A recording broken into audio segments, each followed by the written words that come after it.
Tinutlo gikan sa basahon ni Propeta Jeremias.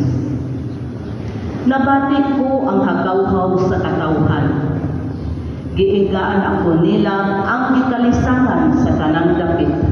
Miingon sila, ako siyang pakaulawan, bisan ang suod kong mga higala, nagtinguha nga maputan ako. Matod nila, basin pag malingla ka siya, aron ako siyang madako, o makapanimalos kita kaniya. Apan ikaw, Ginoo, dapig ka nako ug ganghanan kaayo. Mga pukan ug mga pakyas gayud sila nga naglutos kanako, ug dili gayud madaog. Maulawan sila pag-ayo kay dili man sila mulampos. Ug ang ilang kaulawan walay katapusan, ug dili gayud hikalimtan. Apan ikaw labing gamhanan, Ginoo, matarong ang pagsulay mo sa mga tao kay nasayod ka man sa ilang kasing-kasing ug huna-huna. Busa, pakita ako sa imong pagpanimalos sa akong mga kaaway, kay gitugyan ko ang akong mga mulo sa imong mga kamot. Pag-awit ug dayga ang Ginoo, giluwas niya ang mga dinaog-daog gikan sa mga tao dautan. Ang pulong sa Ginoo.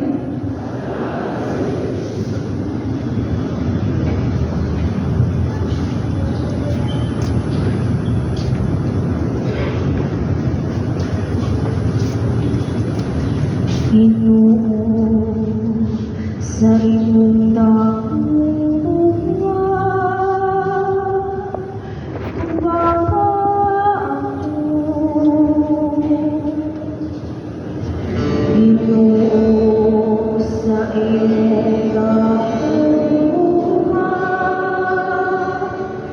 tumawa ako. Tungod kanimo giangkos ko ang insulto, ug nalumos ang akong naong sa kaulaw. Nahimo akong sinaliway sa akong mga igsoon, usa ka langyaw alang sa mga anak sa akong inahan. Kay ang ugma ko sa imong templo, nagadilaang kalayo. Ug ang mga insulto kanila nga nangulimpas kanimo, natingog dili ka nako.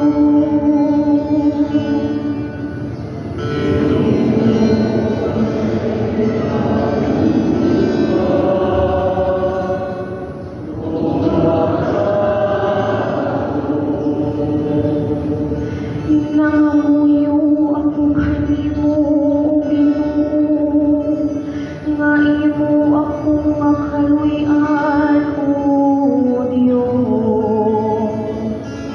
Sa imong dakong ugma, tubaga ako, uban sa imong makanayong panabang.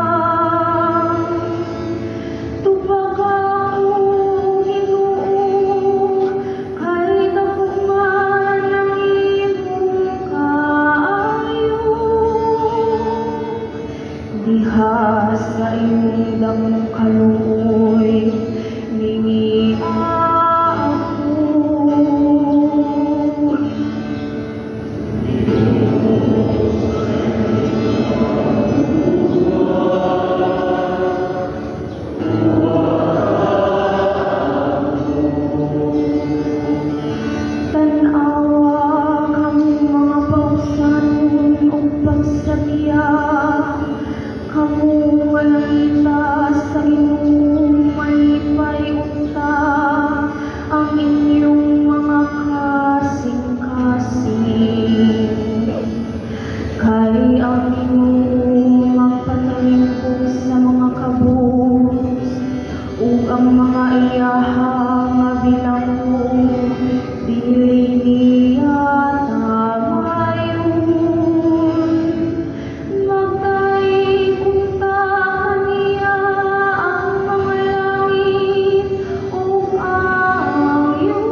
kadagatan ug ang nagayo diha kanila.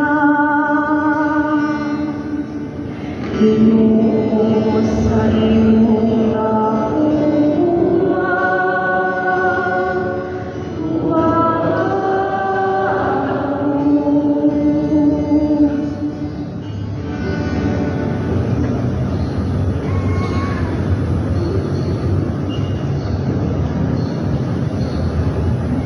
Kinotlo, gikan sa sulat ni San Pablo, ngadto sa taga-Roma. Nakasulod sa kalibutan ang sala, pinaagi sa usa ka tawo. Ug ang sala nagdalag kamatayon. Busa mikailam ang kamatayon ngadto sa tanang katawhan kay nakasala man ang tanang tawo. Dinhi na sa kalibutan, ang sala wala pa gani ihatag ang balaod. Apan sanggit, wala may balaod. Wala isipa ang mga sala. Apan sukad sa panahon ni Adan, hangtod sa panahon ni Moises, ang tanang tao gigamhan sa kamatayon. Lakip kadtong wala makasala sama sa pagpakasala ni Adan sa iyang paglapas sa sugo sa Dios. Nagulangway si Adan sa usa ka tawo umaabot, apan dili managsama silang duha. Kay dili sama sa sala ni Adan ang gasa sa Dios. Kay kung daghan ang nangamatay tungod sa pagpakasala sa usa ka tawo, labi pang dako ang grasya ug ang gasa sa Dios nga mabatunan sa daghang tawo pinaagi sa usa ka tawo nga mao si Hesukristo. Ang pulong sa Ginoo.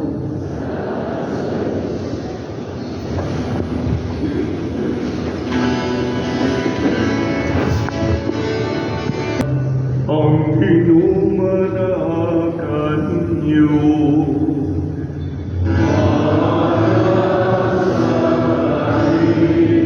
Tinutulungan sa Ebanghelyo sumangat ni San Mateo.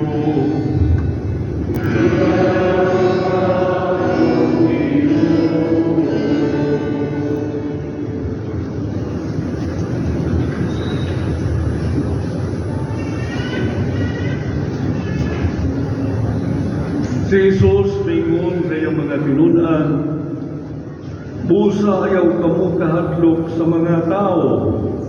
Walay tinaguan na dili mahibaluan, walay sikretong dili mabutyak. Ang isulti ko kaninyo diha sa ngit-ngit, kinahanglan, isulti ninyo diha sa hayag. Ug kadtong kamuray na kabati, kinahanglan, isinggit ninyo dito sa mga atop. Ayaw kamo kahadlok niyadtong mupatay sa lawas sa pandili makapatay sa kalag. Hinunua, kahadlokin ninyo ang Diyos ka makalaglag sa lawas ug sa kalag dito sa impyerno.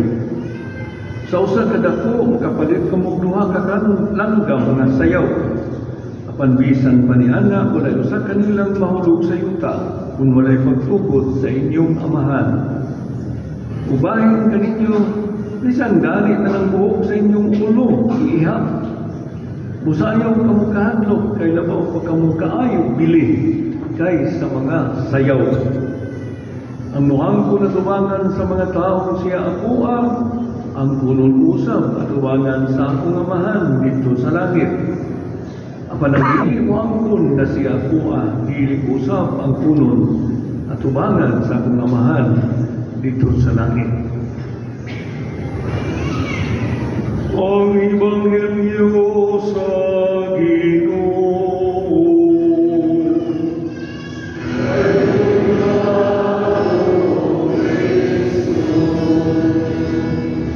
So may buntag, tanan, good morning.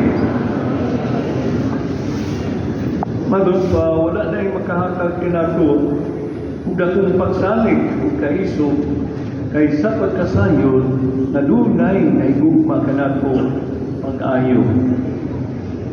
Ang atong pagtuo magayod ang pagsalig o conviction ng Diyos na igugma kanato sa gugmang walay pagluban. Dili masukod ang pag-amgo niini the realization of this na gugma na magwaktang sa tanantang kahadlok.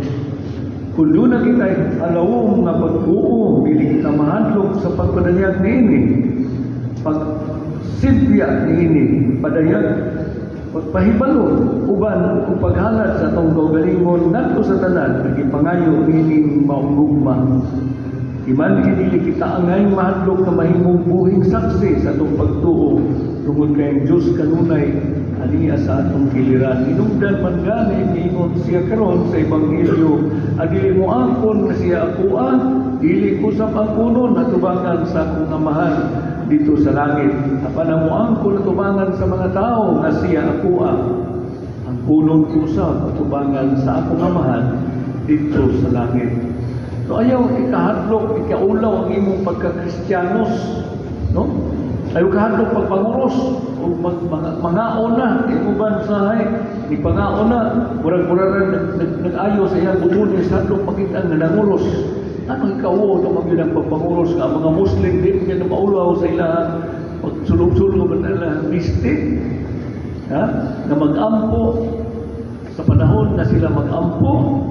Kunya, itandi na ito itong kaugalingon sa mga Muslim, garbo kay ka sa itong pagkakristyano o pagkakatoliko, nga nga maulaw matala, pagpanguros na mo man ay pagpadayag sa itong nakitaiyan ni Kristo. May punta. Kada, nigsuko ng pangaon, inikhuman, bahala na daghang magtanaw, kay mana pagpadayag ka na ikaw iyan ni Kristo. Kaya ang pagpanguros, imainhan na ikaw Kristiyano. Amen? So, mao kini mga igsuon na sa Ebanghelyo karon gibutya katong Ginoo dakong posibilidad nga diha sa kahadlok mamugna ang kaalam. May kabo lamang kini kung may balo kita unsaw kinsa angay nato kahadlokan, unsaw kinsa angay natong kalintukan. Ang Ginoo mahingon ayaw kang kahadlok itong magpatay sa lawas apan dili makapatay sa kalat. Hinunua, kahadlokin ninyong Diyos na makalaglag sa lawas o kalat dito sa impyerno. Pagkaklaro niya ng pulungan. So sa atong yato, ordinaryong pagpakabuhi, panikay-sikay, kanunay kitang ihagit ni Jesus, isangyaw sa kahayag, atong makita sa kangit-ngit, kung ipakailap sa uban ang mga butang kitaray nakadungo. Pandaghang hitabo sa itong katilimban, atong nakitag na dungog, itong nagpabilin gihapon, hindi ka nato hangtod karon. Tungod kay nagpatimbabaw ka nato ang kahadlok. No? Nahadlok kitang basik unsay may hitabo ka nato, kanibalaan sa uban, nakita mo ay nagbutyag sa kamatuoran.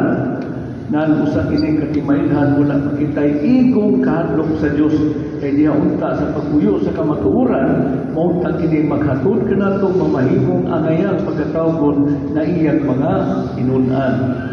Usahay ang hinungdan pod nganong mahadlok ka tungod sa atong pagkabuta sa bahagi ning kalibutanan. Na dili kita mutukan sa kamatuoran. Mao nang hitabo ron sa atong Kongreso ug Senado. Puro sila mamakak. Di mo angkon sa kamatuoran ay mahadlok mawatan sa ilang gahong, mawatan sa bahandi na ilang gikungkong ayong bunta. Tinood nya kisa may nagpili ana nila, kita na po. Daw ko lang artista, ngisi-ngisi, inig pangampanya, pastila. Mo na ko eksuon, ato tang una-unaon pag-ayo kasi atong putaran. Layo pa man ang eleksyon apan atong panandungon. Ang kita nagpagulbol sa ato ra pong binuhatan, sa atong gipilian. Mao ni karon patana pailhon kita sa Dios sa atong binuhatan. Ang Ebanghelyo nagpainumdum nato unsa nga mga hiyas ang angay natong batunan isip iya ni Kristo. Kay lagi mga binunyagan man na tawag Kristiyano iya ni Kristo. Ang tinuod nga sumusunod, wala laing kahadlukan kundi ang Diyos lamang. Excuse me. Tungod kay ang kahadlok sa Diyos, mo ibuktong hinagiban. Aron man mahimo kitang andam mo angkon kaniya atubangan sa katawhan ug may maisugol mo barok sa kamatuoran. Magpunay ta kahadlok ng kalibutan sa katapusan mo atubang man taniyang tanan, kitang tanan mo atubang man niya. May bunta. Ato ginaipatigbabaw sa kahadlok na inig-abot sa katapusan panahon. Paatubangon ta sa humanan.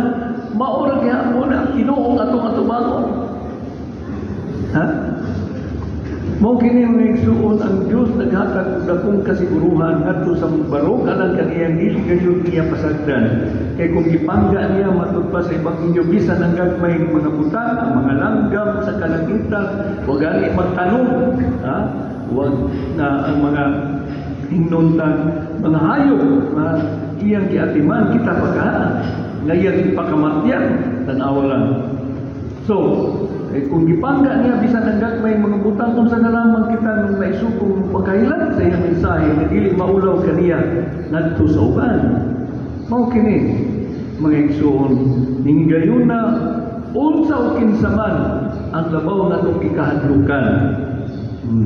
Kini atong mga kahadlok makapahimo ka natong angayan pagkatapong iyang mga tinunan. Itataw diha sa itong ebanghelyo wala kita'y laing dalampanan kundi ang Diyos lamang. Kung tatausap gibutyag ni Propeta Jeremias sa unang pagbasa na walay bisan kinsang magmalampuson bago kanato kun likunon tatong pagsalit ug ihatag tatong kaugaling ngadto sa Dios. Mo bitaw nagingon sa pulong sa Ginoo sa Biblia, if God is with us, who can be against us? Kung ang Diyos dapit ka na ito, kinsa may makipatong ka na ito. Doon na pa ba? Wala na. O doon naman, nakatay ang ikadlukan, kay labaw siya sa tanan. Amen? So, dugang pa niya na ang Diyos naghatag ka na ito kasiguruhan, dili siya magpasagad ka na ito. Kung kita magbuhat sa unsay angay, isip iyang mga tinunan. Una-una, aragon, ganong karon man lang tamahadlok na kung ibuhin ta sa Ginoo, palatas na ta sa pandemya, karon pa inuot na mahadlok na buhi na ginawa pa ta. Nahimbunta. Kinsa may naghatag ni atong kalikon na nakalahutay ta sa mga pagsulay sa kinabuhi. Daghang suliran mo abot gayon. Apan, dili lang mo hibaw-an, mulabay ra ang tanan. Lakit kita, ikahuman, unsa man. Nahimbunta. Diba? So ang kahadlok dili malikayan, normal ka na. Apan kung nasayod kita kinsay ang kahadlokan, dinhi mabatunan natong ikong kaisong pagbarog sa unsay kamaturan. Remember, Jesus said, ego sum via et veritatis et vita. Sa mga padre natin na nag-ingon, ako ang dalan, ang kamatuoran, o ang kinabuhi. Siya ang bukod dalan. Nangay na itong subayon. Ning kalibutan karon daghang kay ipat-lipat o timbong, daghang scammers, daghang ingon, morning dala na subaya. Kanya malingkatan. Labi ng kulang ta sa pag-connect sa Ginoo. May makita mo dahil cellphone kaya hindi gusto mawagtan sa itong koneksyon. Pero ganun sa Ginoo, usahay murag okay raman.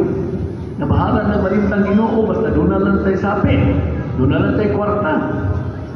Nano ingon anak manak. Dili na mo. Manataruha, atong karuhon, atong priority kay nagiingon na katapusan mo ang lubang ng tagukmanan. So ang kamaturan na may angay isip mga tinunan sa Diyos, mao ang pagpangita ni ini. Si Kristo way lain ang kamaturan.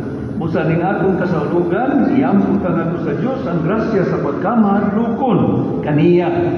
Aron sa kanunay, mabuya na kong mensahe sa Ebanghelyo, isip iya ha o mga tinunan niya na magmay sukununta itang padayan sa kamaturan kita iya ha. Amen. Amen. Manindog paliho. Nagatuo kami sa Diyos na mahal, magkagagahon sa kanan, magubuhat sa langit sa yuta. Pagkang Kristo yan anak, tuktong Ginoo nato. Panampun sa dalang sa Espiritu Santo, yanak ni Maria Ngamirhin, sakit sa suko ni Poncio Pilato, lansan sa krus na matayang ilubong, mikunsan sa mga minatay sa ikatulog taon na banhaw, isa ka sa langit, nagalingkod sa tuo, sa Diyos Amahan, magkakagahon sa tanan, ikandito mabalik siya paghukom sa mga buhay, mga minatay, nagatuo ako sa Espiritu Santo, sa Santa Iglesia Katolika, sa kaambikan sa mga santos, kabasayuan sa mga sala, pagkabanhaw sa lawas sa kinabuhing dayon. Amen. Mga igsoon, mag-ampo kita karon ngadto sa atong langit nga Amahan, ihatag niya kanatong kusog ug kalig-on pagsunod kan Kristo nga atong tubag matag pangamuyo Ginoo patalingugin among mga pag-ampo tanan. Nga ang simbahan, ang balaang katawan sa Dios, makadugang sa ilang pag-ampo sa ilang katungdanan sa pag-alagad. Mag-ampo kita sa Ginoo. Nga tali sa mga nason, anaon ta ang kalinaw o ustisya, nga nanugal sa pagtahon alang sa tawhanong dignidad, sulod sa tanang kaliwatan, tinuuhan o kolor. Mag-ampo kita sa Ginoo. Nga pagniang nga pinaagi sa paghigugmaay, sulod sa Kristohanong pamilya, ang presensya ni Kristo, kanunay makitaan diha kanila, mag-ampo kita sa Ginoo. Nga sila nga nag-antos o pagpanglutos tungod og alang sa hustisya, mulampos sa ilang tinguha sa pagdalag hustisya sa katilipan, mag-ampo kita sa Ginoo.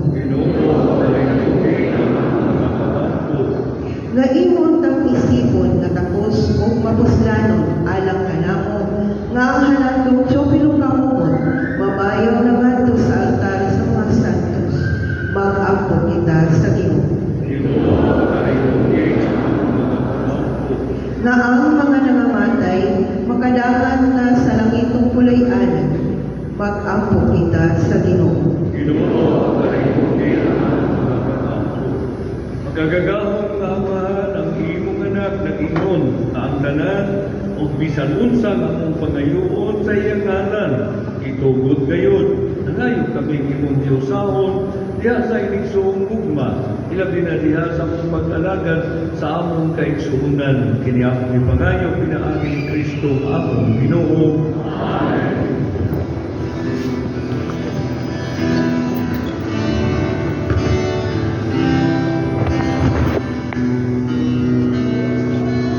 Pag-ampo kamon kining ako inyong sakripisyo atong sakripisyo dawaton unta sa Dios sa mahal kagagahon sa tanan.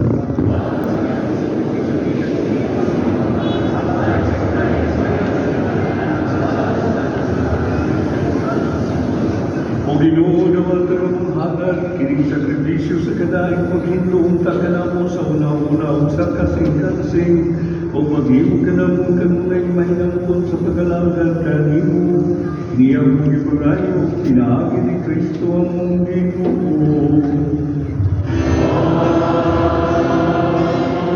Ang pinumanagan niyo.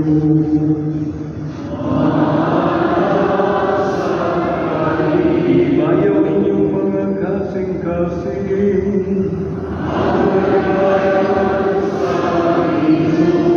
Magpasalamat kita sa Ginoo atong Diyos.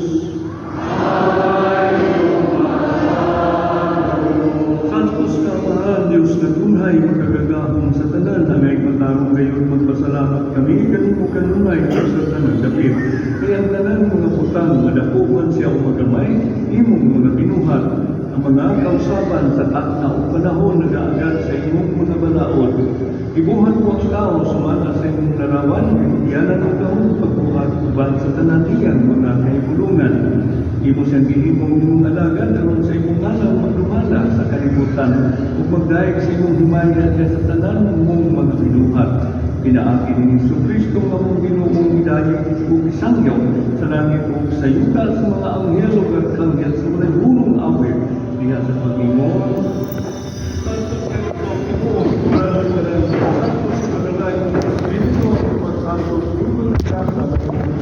Santos ka Ginoo, Jesucristo ang Ginoo. Pagpasakit kayo galingon tuwag ang pasalamat sa Ginoo. Ikas siyatan ng sinato sa mga tinunan ng Ginoo. Dawata kinininyo sa natin kanakay limaw na sumlawas na itugyan alam kaninyo.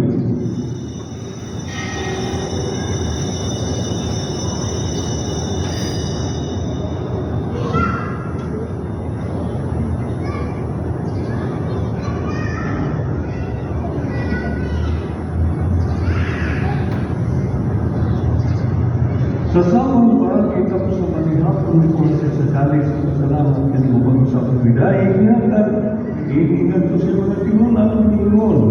Kawatan ini o Panginoon kamutanan ni kanili, kay kinimong kalis na kung dugo sa bagong tunay na kasabutan, ang dugong ikula ng kanilang alam sa tanang ng amahon ng sala, mapasayo, matagiri ang paghandong kanato.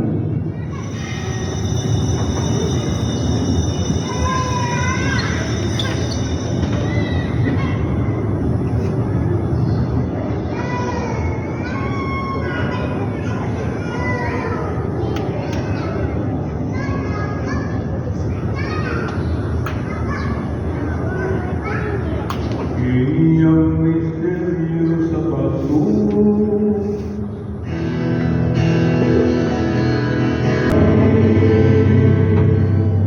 Aron pagkaloob sa kamatayang pagkaban ng Kristo na dapat kami kanimo ang mahalin para sa kinabuhi kami sa kaluwasan at pasalamat imo.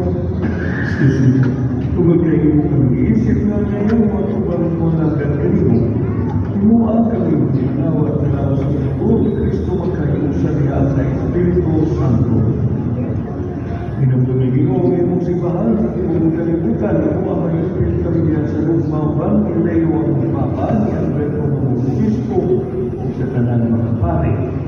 Pinagdumi mo ba na kung mga igsuong nangamatay, wala unong lumanaw sila tanang nangamatay nila sa imong kaluoy. Data sila tanang pagsulong sa kahanyag sa imong naong kami kanan mo at kami kanayan. Makaamay sa kinabuhi, tunay ang Mano Maria, inahan mo tayo sa Diyos, uban mo sa iyang banal, uban sa mga apostoles, uban sa Santo Tomas, sa kanang mga santos na naguman, sa imong kabubuton, na sa katulikan, uban kanila ang ikaw na iyong pimayaong pinaamin, Kristo imong anak.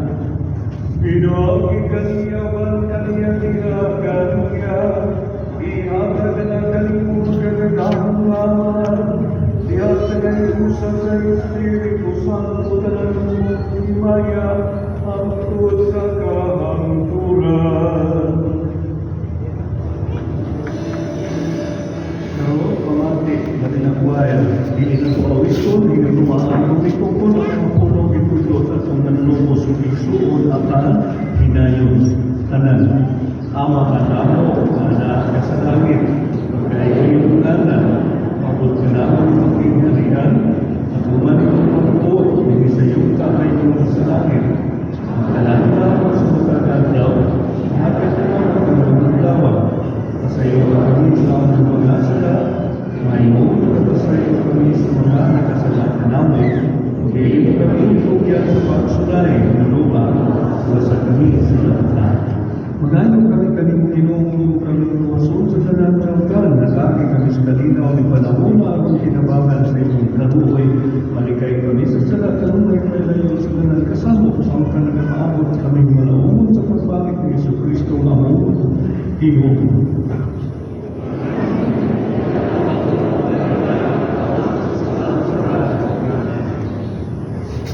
Ginoong Jesucristo nakikinig ka sa iyong mga apostoles ang kalinaw, dilim ko kaninyo akong kalinaw na akong kaninyo. Diyo na naawa akong mga salat, dilim pagsalig sa iyong simbahan, sibot sa inyong kabuod,